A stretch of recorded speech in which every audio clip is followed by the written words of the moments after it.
This podcast is brought to you by UConnect, the creator of the first all-in-one virtual career center. Scale your impact and engage more students with a platform that puts all of your career resources in one place. Let's put 100 people in the room and ask them what they thought they were going to be at 18 and see if any of them are doing that job, right? And we know that there may be a few hands or no hands. And so what somebody thought they were doing when they were 18 really isn't what their reality is moving forward. And so you not knowing when you first get there is really the reality, except there's expectations and processes and choices that we communicate to students that they should know when they come in there. For some, there are those folks that walk in and want to be a doctor or want to be a lawyer, and they follow that linear path. But really, for most folks, it's the concept of careers or squiggly lines, which was one of the most impactful books that I read because it related to my experience and it related to experiences students I serve. So not knowing's not a problem. Not knowing's real. Not knowing is probably most students' experiences. So let's embrace that. Let's look at that first year as a blank canvas and change the vernacular around that.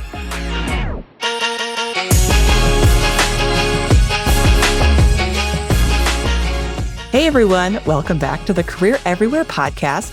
I'm your host, Meredith Metsker, and today I am joined by Dr. Justin Lawhead, the Assistant Vice President for Career Readiness and Postgraduate Student Success at the University of South Carolina. Thank you for being here, Justin. Great to be here. Thank you. Yeah, I am really glad to have you, and I am excited to talk to you today about something I think a lot of career services professionals can relate to. And that's this idea that we've been operating from a deficit model when it comes to students and career readiness.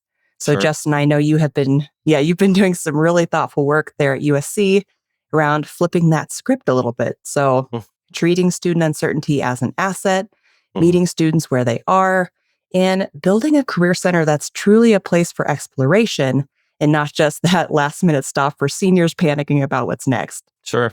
Yeah, so we'll dig into how you're approaching career services as a relatively new AVP at USC. And then we'll also talk about, measuring outcomes and how to translate that work of career services into language that resonates with institutional leaders.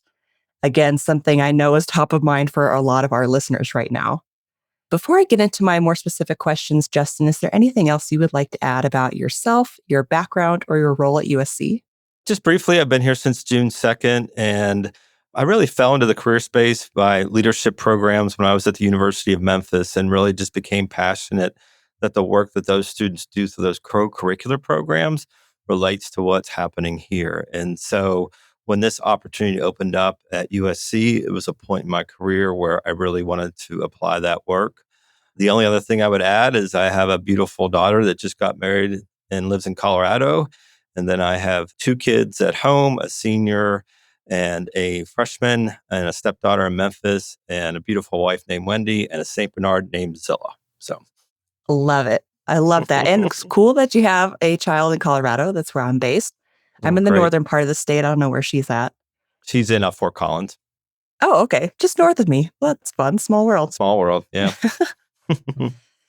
Cool. And I wanted to kind of zero in on something you mentioned in your answer just now, which is that you don't come from a career services background, right? Like this is your first time leading a career center. Is that correct? It is. Okay. Yeah, it was areas I was always interested in. I've overseen career centers, but really just got interested in that work, writing a QEP, creating some partnerships at the University of Memphis with the business school, and just spent most of my available time reading and engaging with content experts. And at this point in my career, I really felt like that was where I wanted to go. Yeah, that makes a lot of sense. And I always love hearing how people come to be in career services. It's never the same journey. It's not. When I was looking at your LinkedIn, it seems like a lot of your focus was on like really working with, still working with students, but in a different capacity, like as dean of students or in other roles. I am curious how that background kind of affects how or shapes how you approach career. So career in 2026 for me is all about partnerships, right? It's the career everywhere model, the career ecosystem. And so we know career happens in student employment. We know career can happen in class projects. We know that it can happen leading a volunteer program. And so you have to create those connections with those university partners across campus. And how that relates to the dean of students in my time there, most students don't know that they have a dean of a college or a department chair. That is vernacular. It's not familiar with them, but they knew that there was a dean of students at the university. And so I would get a lot of concerns that come from students that did not relate to areas that I oversaw, whether it was financial aid or class attendance or grades in a course. None of those things that I really did not supervise or oversee, but I didn't want to transfer the student and say, hey, that's not my responsibility, go talk. I had to develop those partnerships with those specific departments and schools and say, hey, I know there's another side to this story. I'm just getting this from the student. Can we find a way to have a resolution? And so I would come in with an assisting side with them and find whatever pathway that student needs. And that's what we really need to do in career. How can we build competencies into class projects? How can we get those student leaders to really understand that the things that they're doing in their programs and their organizations relate to career? For instance, at the University of South Carolina, we have some very large fraternities and sororities. We have some groups that are 400 to 500 members. And I said to a group of students recently, you realize you're running a small business when you have that, or even a mid-sized business, Yeah. when you have something like that, right? But students don't know that. So turning on those light bulbs with fraternity and sorority leadership and other groups through partnerships and resources. So taking that, what I did at Memphis, and bringing it here and using that to apply career.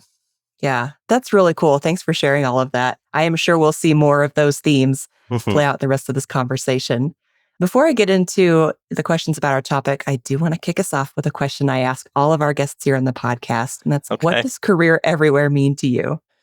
It means that career is not a departmental responsibility, it's a university responsibility. And so it means that we all know that students are here to find pathways, to find futures. And so we have to look at all those experiences across that educational experience and help students understand that, represent that, and develop that. It means having conversations with academic advising about career conversations that they can have. It means informing parents about how they can guide students in 2026 because their experience is much different than what it was before. And it's those partnerships with faculty when they give us permission to enter their classroom and have it there. So career everywhere means for me that it's everywhere at this institution. It means going to meetings at 7:00 at night. It means being in spaces in the community. It's just embracing that application across the educational spectrum. I love that. And I could hear those kind of themes earlier in your previous answers about your career journey too. Thank you. I appreciate your partnerships focus on things and thinking about the experience from the student perspective versus how the university puts things in buckets or labels things that don't always necessarily make sense to the end user. We've had those conversations. So a friend of mine, Brian LeDuc, came here in the fall and did a user-centered design exercise with us, right? And I tell this story briefly. He came to us in August, kind of overview user-centered design, and then came back in October. And when he came back in October, my staff gave me a little bit of pushback because it was the day before fall break. And it was time to go out and ask. And my staff said, why would we go out and do this? There's not going to be anybody here. It's the day before fall break. And I said, well, he's here. He's an expert. We have to try, even if we get mixed results and minimum results. In 90 minutes, they talked to 100 students. And this was 2:00 before fall break. And what my staff realized is this is state of mind for students. They know some things about the economy. They know some things about AI impact.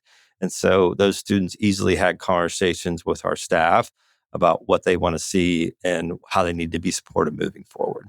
It's always worthwhile to have those conversations directly with students. Mm-hmm. And I know we'll talk more about that user-centered design here in just a minute. But I would like to kind of get into our topic today, which is this deficit versus asset model concept Sure. in career services. So I know you've talked about the deficit model a lot, which is the idea that students often only come to the Career Center because they have a problem to solve.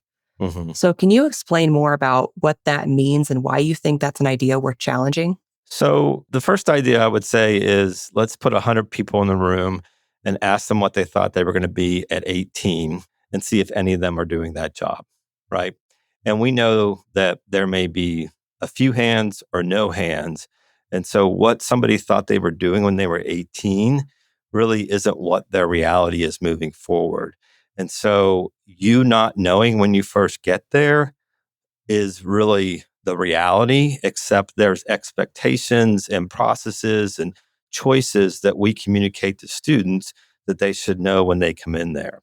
For some, there are those folks that walk in and want to be a doctor or want to be a lawyer, and they follow that linear path. But really, for most folks, it's the concept of careers or squiggly lines, which was one of the most impactful books that I read because it related to my experience and it related to experiences students I serve. So not knowing is not a problem. Not knowing's real. Not knowing is probably most students' experiences. So let's embrace that. Let's look at that first year as a blank canvas and change the vernacular around that.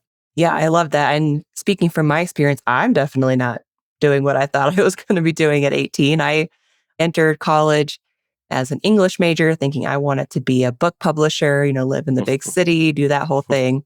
And I am not doing that. And it took me about a year into college before I realized I didn't like my English classes at all and switched to journalism. And even now, like my career has pivoted a little bit into marketing. So yeah, truly it is a squiggly line. Yeah, I was going to be a lawyer. I mean, I went to school at the University of Pittsburgh in the 80s. Justin Lawhead, I'm old enough to know what the yellow pages were. And I was going to get my law degree and from my perspective of a 19, 20-year-old mind, make all kinds of money. Then I took the law school entrance exam and was not going to be a lawyer anymore, right? But I was involved in student government. I was employed at the student union. And I found through those engagements that I could have a career. And I really think that's most of the experiences that our students have. Yeah, it's our life experiences that shape Right. those things. Yeah. Right. So I'm curious, why do you think this deficit model is so persistent in career services? I think some of it's capacity. I think some of it is like, we only have so many people in our office and our departments. And so we manage what we can manage. But I think in 2026, you can scale up programs through peer educators, through social media, through access to your websites that allows you to do that. But I think the deficit model exists because, there's 40,000 students here, right? And I have a staff of 30.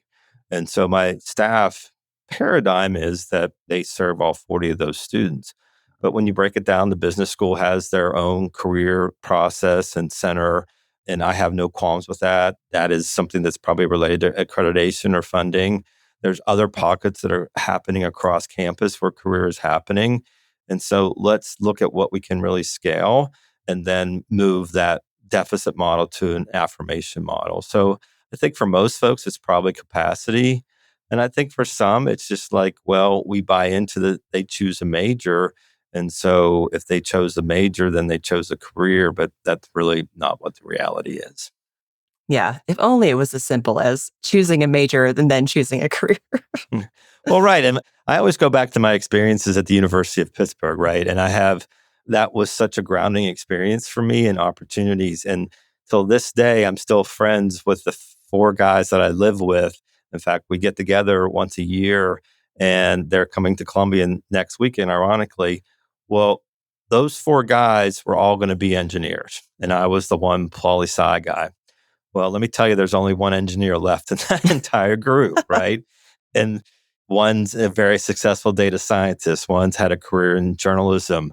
One is working in some other spaces in education, right? And so it happens in a way that's organic. And I think the only thing we have to give students the guidance is this may be murky for a little bit, but we're here to guide you along that way. And don't let that murkiness or uncertainty think that you're anything different than anybody else, and embrace it. And we'll go along with that journey with you. Yeah, that's a great perspective. I think a good segue to the next question. So, knowing that this is kind of how career pathways work these days and sort of how students are approaching this career exploration process, what would you say this asset model, or I think you called it an affirmation model, what does it look like in practice? And how are you building a career center there at USC that treats that uncertainty as normal and even positive? So we're doing it in a couple different ways. And some of this is really kind of initially this year and then application next year. And so one of the first things I did when I came here is we have a nationally ranked University 101 program where we get to touch students, we get to educate them in sessions there. And there's about almost 200 sections, and we present to somewhere between 130 and 150. And when I got here, the presentation was about resumes. It was about all the software we had.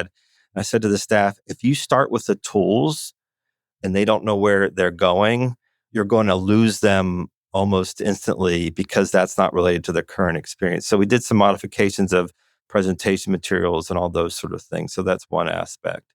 And then I asked the staff to, instead of giving a separate orientation that's unrelated to the University 101, let's do the orientation presentation first, acknowledging that students get so much information at orientation, that's orientation overload, that we give them small bites of what we're going to talk about in that University 101.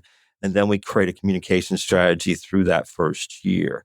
And part of what Career Center's challenged with, and what I've learned here, is we throw everything against the wall unintentionally, right? We know that these programs work and we really want these programs to students engage in.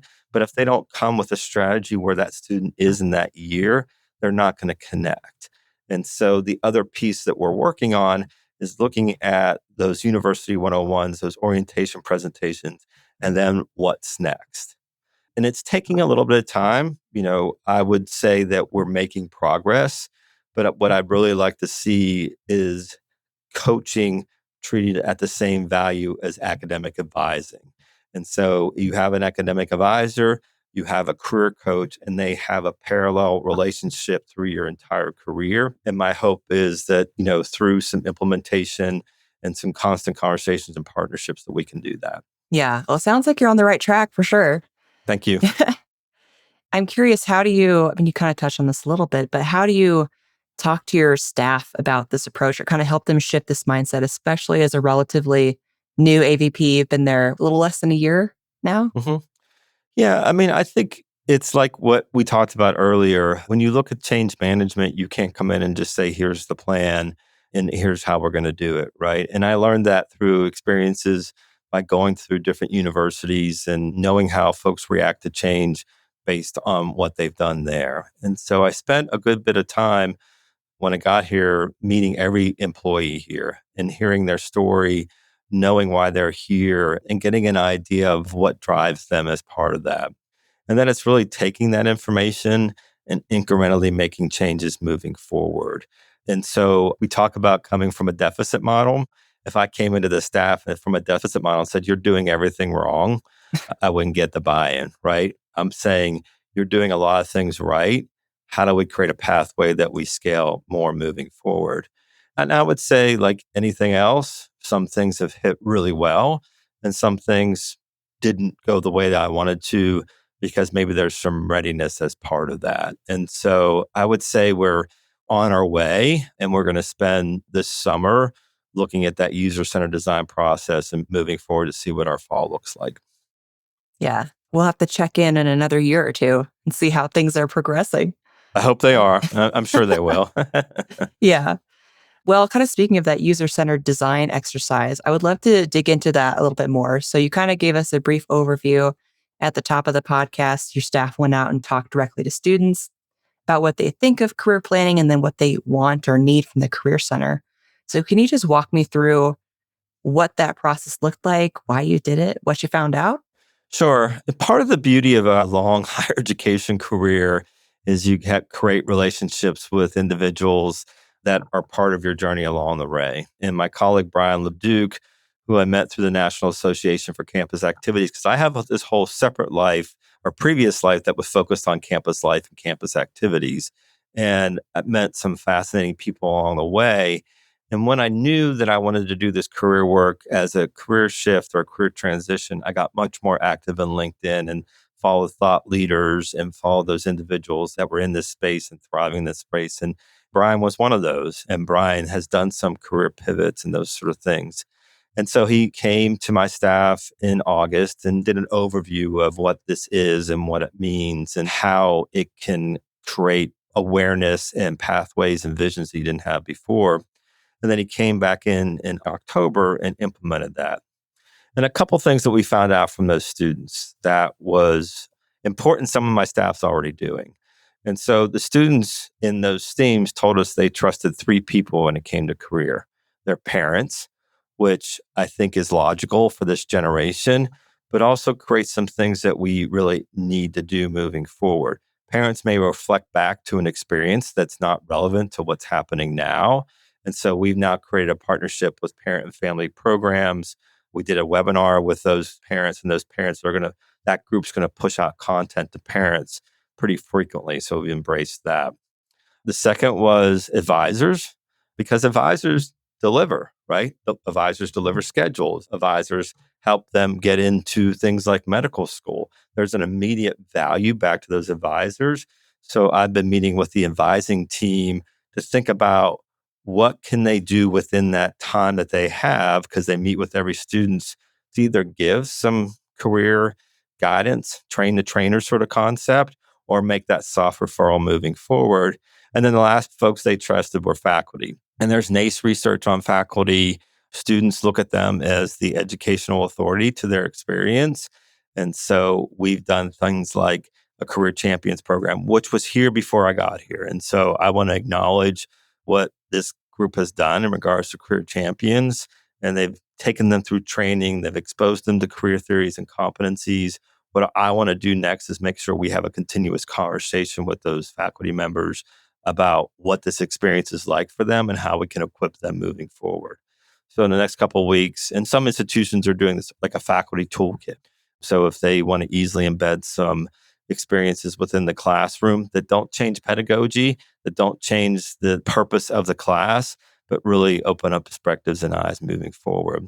And then the other piece, when you're in a year and you have activities, you kind of have to take a step back with user-centered design because you need to still deliver the programs. So we're going to look at what we learned through that entire experience and see what design that we can do over the summer that will inform our practices for the next academic year. That's really cool that you have this like direct input from students informing your strategy. Do you imagine you'll do exercises like this fairly regularly? Like once a year, once every few years? Yeah, I really hope so. And we've done it in other spaces as well. And so in my previous campus life experience, I had pretty significant work with fraternity and sorority life. In fact, my dissertation is on what are the influences of fraternity and sorority life on a leadership identity development. Oh, interesting. Yeah, if you want to read it, and it was pretty interesting. And those were student experiences.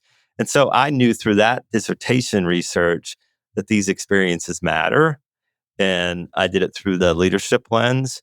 So we've gone out and talked to fraternity and sorority leadership about this and said to them, we know that you have so many obligations as part of those experiences, but here's a way to do that. So I partnered with a staff member here, Bree, and we brought the NACE assessments to them, right? We did the paper version and said, we want you to have a conversation with a peer about where you think you are in this particular competency, and had them choose from the 7 that were available. And then they realized through those experiences that, wow, this is something that we're really doing. I look at this as a Lego exercise, right? And so task forces and those sort of things, those always really excite people. That's sarcasm, right? And so, so Legos are, okay, I've got this piece and I'm building it here. Oh, I've got this piece and building it here. It may take time to put it all together, but if I can find that fit here and find that fit there, then I'm building without having some of those traditional structures that may take a lot more time. And so I would say from that user-centered piece, I take that one Lego and make that application. Then the idea is we look at what we've built and where we can do moving forward. I love that approach. That's really cool. And now it makes me want to go play with Legos a little bit. Yeah, well, there's... Maybe when my 18-month-old is a little bit older, he can play with actual Legos. They take some time. Yes. Yeah. Now he's more interested in throwing blocks at the moment. Than actually building. Yeah, for sure. Yes. Hey, friend, if you're enjoying this podcast, I think you'd really like the Career Everywhere community. The Career Everywhere community is a digital space for career leaders like you to learn from each other, collaborate, and share best practices around your work. And the best part, it's totally free to join. Join over 1,000 other career leaders and sign up today at careereverywhere.com/community.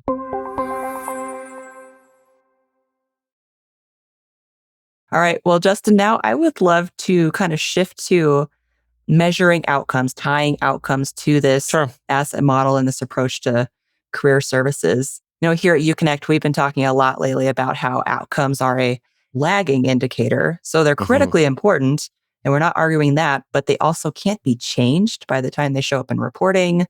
They Mhm. reflect things that have already happened, decisions that have already been made. But career services engagement, we found, is a really strong leading indicator of great outcomes, and one that institutions and career leaders can still influence while students are actively enrolled. Mhm. So I'm curious, from your perspective, in this outcomes era that we're in, what do you think career centers should be measuring? Well, I mean, obviously, I think opportunities to measure the NACE competencies and the things that are coming through that assessment, I think, are just critical. And I know that that's language that everybody understands. And so I'm not saying anything earth shattering with that. I think the real important piece is to take those outcome measurements across the institution and just not do them in the career center. And you read a lot about what things like technology and AI are doing, right? And there's a lot of assault on College of Arts and Sciences and those degrees. But really, what's happening in a lot of those programs is the relationship that you want to have with technology. You need to drive the technology. You need to have the critical thinking and communication skills in order to do that. So, where those NACE competencies are occurring, not only to demonstrate that you have a skill proposition to that particular employer, but you're also are then being using those for career planning and career development moving forward. We talk a lot about coaching, right? And I have a wonderful coaching staff, and the leader of that staff, Jessica Gibson, has really done some really good work with creating uniformity and community around that coaching group. And we have a current measurement that I think gets to a portion of that impact. I want that group to go back and maybe reevaluate their learning outcomes and make sure that we think we're measuring what we need to measure, and then how does that inform our practices moving forward? The eventual goal for that is to take things like coaching and mentorship programs and then see how that helps internship application, internship attainment, and then obviously first destination as well. And I think that's probably the biggest challenge with career centers is they're asked to do more than they ever have, and they're asked to measure more than they ever have. And I know that I have to be incremental with this group because they are doing more. For instance, that student service side that I mentioned before had a 56% increase in engagement from 1 year prior. And so it's working. We have the brand management. We've just got to figure out ways to build partnerships and build outcomes into that. So we're getting there. And part of it is understanding that we can't just deliver programs. We have to include outcome measurement as part of that. Yeah. So, kind of on that note, Justin, I would love to hear more about how you think about not only measuring the what you did, because I think that's been a Mhm. common practice for a long time. How Sure. many appointments did we have? How many programs did we offer? How many students attended the career fair? Things like that. So we have the what covered, but then there's the, well, why, Mhm. or why is this important? Why does this matter? How do you think about really hitting that second part, the like why it matters, the true impact? Yeah, I mean, I think there's a couple things there. One, I think we need the why from students, right? And so the students will tell us the why, and we just need to be more intentional about what it meant for them. The other thing that it's going to take a little bit of time, but really is looking at our data in space and seeing what happened, and then that defining our why moving forward. And so, for instance, we have a pretty large peer educator model. We have 25 peer educators, and that's been a stalwart of what we've done here.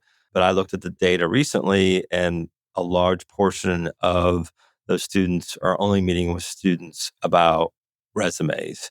And we're looking at other products that will probably not necessarily replace, but reduce the capacity or reduce the need for capacity in that time. So, what is the why with that peer educators moving forward? And that's the conversation I hope to have with staff. It is in no way replacing peer education because I think peer education is more important than it ever has been because those are the peers that can bring our students into the office, have the conversation early, but I need the why about why they're doing what they're doing now and whether that relates moving forward. And then I also think that the why may need to be an evaluation of whether that program needs to continue or not. And those are never decisions that are easy. But in a time of rapid workforce changing in higher education, I do think you have to be able to answer the why you do with that program in order to demonstrate why you're using the resources and why it matters to a student in 2026. Yeah, it's a great point. It's not only the why from the student side or if trying to explain to students or prospective parents why we're doing this, why we're focusing on this, but Mhm. then there's the executive leadership side. So you have Exactly. to communicate the impact and your reasoning to those senior leaders. So keeping with that thread, I'm curious how you as an AVP work to better communicate that true impact to your senior leaders. I mean, I think you have to share your successes as quickly and as soon as possible. And I would say that that's probably a skill set that I am still acquiring in my later part of career. Humility's always been part of my approach to work, and that's just how I've approached the things that I've done in higher education. But it doesn't always work when you're doing careers about outcomes. It's about successes and those sort of things. And so recently, what we were getting from coaching a year ago in regards to completing assessments was not really enough to tell the story. The team has really shifted their efforts and got more substantive information. And I immediately gave that to executive leadership as part of that, right? The other piece I do is spend a lot of time on LinkedIn because I just think that's a space to share what's happening and what you're doing to get those connections moving forward. And so I do a lot of storytelling on LinkedIn. And I would say it's relatively time consuming. And, I try to carve out the hours to do that. But if you're representing the University of South Carolina in a way that's positive and you're representing success, that information is going to get back to the executive leadership about what you're doing. And so sometimes you let other people tell your story because if they align with what you're accomplishing, it doesn't feel like you're constantly sharing your successes in a boastful way. You're getting those folks to understand and let them share your success story and have an advocate and a partner as part of that. That's interesting. So you're using LinkedIn kind of as an avenue for communicating impact with senior leaders. I am. I mean, it's an indirect impact, but it's an impact. And Yeah. so when I do something that's a success about the Career Center, I usually almost every time tag the University of South Carolina and tag this Career Center. And I do think, now I don't have hard evidence of that, but I do think that gets back to the institution and back to the institutional leadership. It still comes in report functions and those sort of things. But if you're enhancing the institutional brand, then you're doing what executive leadership wants you to do in some aspect, right? It's still program delivery, but every institution is about brand management. It's about what people think and whether they want to come. And contributing to that, I think, tells the story back to executive leadership. Yeah. And certainly would maybe put you on their radar a little bit more, already Exactly. kind of bring you into the room with a little bit of trust. Yeah, instead of me walking up to a president or a dean and spewing out all the wonderful things that we did, which I think in some ways would create an awkward interaction, it's like telling my story there and getting that story back. Now, there's certainly, I'll get a call from the VP or an AVP and say, I need this information immediately. Can you tell me the successes? And I do that. That's part of a long tradition in higher education of making sure that you share information up, but it's also engaging in that space in a way that you're branding the institution and then you're indirectly telling the story to executive leadership. Yeah. Which they always appreciate, especially having worked on a marketing team in a higher ed institution. I'm sure they appreciate it too. Yeah, for sure. Well, Justin, I know you're still relatively early in this outcomes journey at USC and still relatively early in your AVP role there as well. But are there any early data or signals that are giving you confidence that you're on the right track with this asset or affirmation model approach? Yeah, I mean, I think what we're seeing in coaching is resonating with that, right? And so I do see some real wins there, and at least them acknowledging the value of that experience. I think some of the questions might need to be modified moving forward, but that coaching data is really doing that. I think the other piece that we're seeing is that we're seeing more students attend career fairs earlier, and that seems trivial. But if you get students that are sampling the experience as an exploration exercise, not just a transactional exercise, I think you are creating some wins about affirmation or a positive approach moving forward. In fact, what happened was that the employer relations staff was doing that work so well that employers were saying, hey, it's wonderful those students are coming here. It's wonderful that we get to see early exposure, but we don't know that they're freshmen and we don't know how to work with them unless they convey that as part of that. So they asked us to do name tags or stickers or ribbons that say looking or exploration or those sort of things. So in the day that, when you have so many people visiting your table, an employer can, work with that student based on what lived experiences they bring at that time. And so I would say those are kind of the early wins that we're having at this point. Yeah, those are great wins. I wanted to go back to the first one you mentioned. So, the surveys. So, are these surveys you are sending students after career coaching appointments? Like, does every student get one? Yeah, and like anything else, it's survey completion, right? So you have to take what you'll get. And I don't fault students about survey completion because there's probably some level of fatigue in regards to how many times an institution or an agency asks them questions. But the staff has really been able to quadruple the responses that they've gotten before. And so that means two things to me. One, we're getting substantive data that we can look at.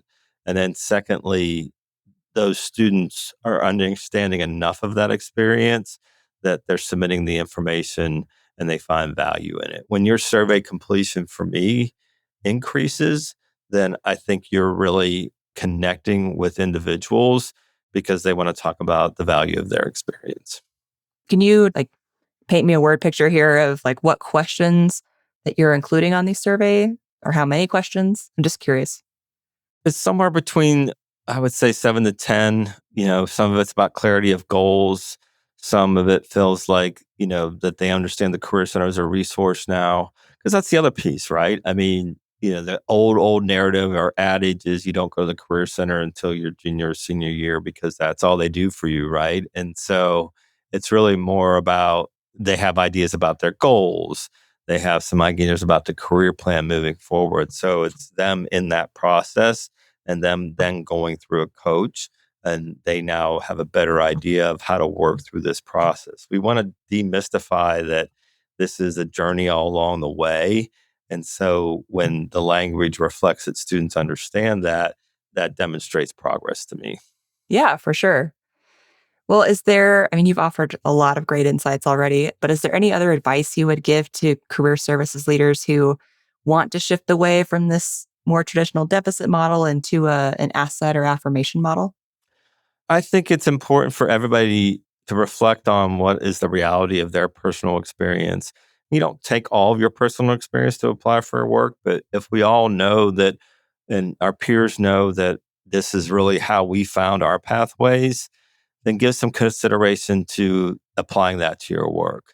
You and I had a great conversation about our unique experiences, but our experiences are unique to what we found in our work. Our experiences are not unique to how we found our work. And so that just to me is the why.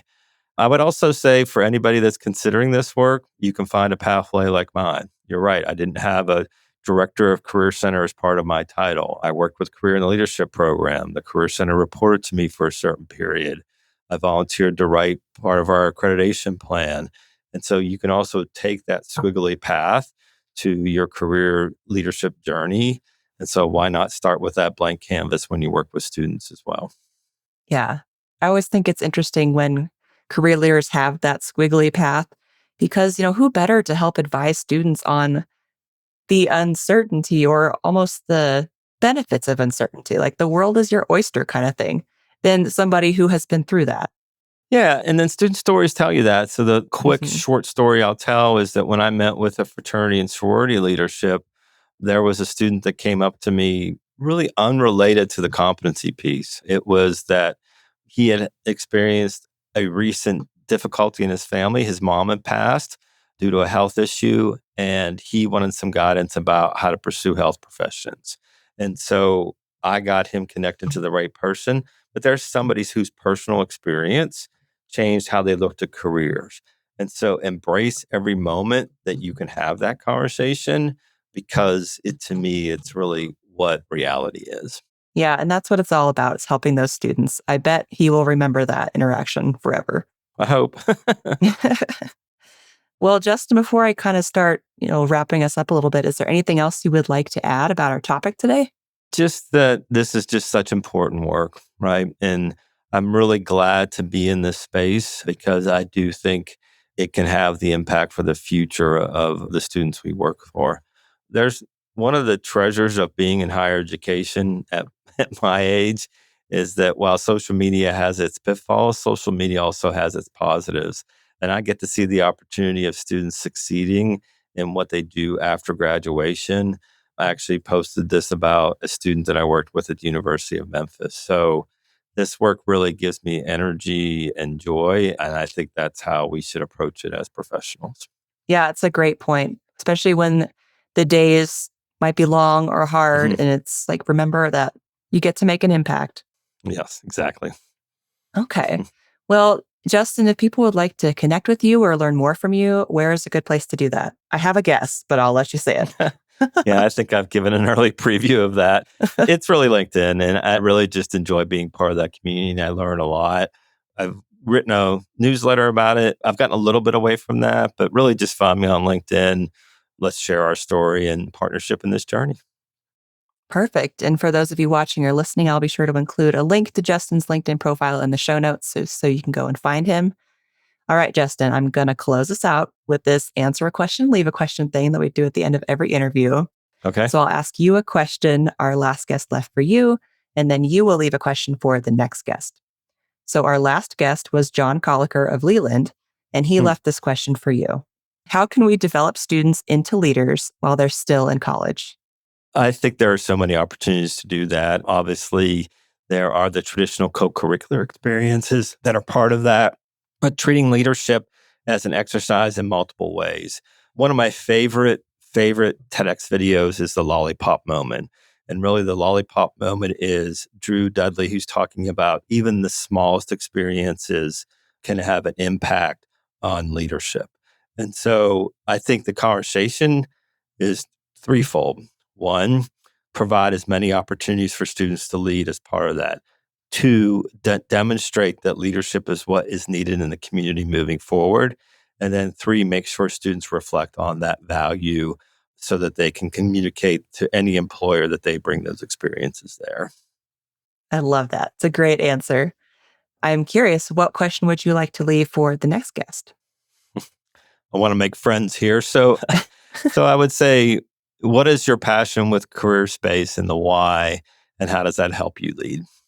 That's a good one. What would yours be? Well, so my wife tells me I tell too many stories, but the last story I'll tell you, and I've actually put this on my PowerPoint presentations, is a long time ago. My daughter and I were at a Chili's of all places because she was a young kid and loved the chicken fingers, right? And when I went to get the server was a graduate of a leadership program that I was communicating. And I said, protect the identity of that individual. And I'm like, what brought you here? Why? And he goes, well, I couldn't find a job. I needed to. And that moment immediately empowered me to, at least within that leadership program, to make sure that students understand the why and the how, because those students were getting those experiences through there. They were doing it. We weren't doing enough to make those connections. So chicken fingers can inspire you is what I would say.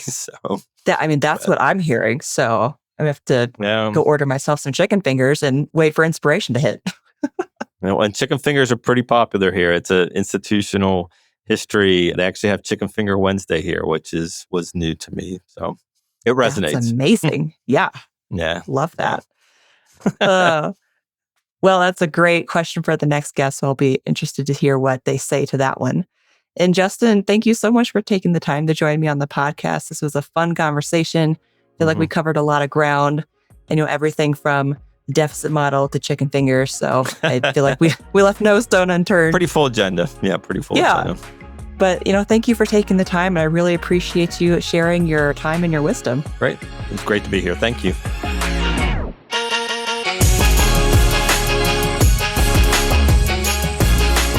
That's all for this episode of Career Everywhere. Thanks so much for listening. If you enjoyed it, please be sure to hit subscribe and rate and review us wherever you get your podcasts. We'll see you next time.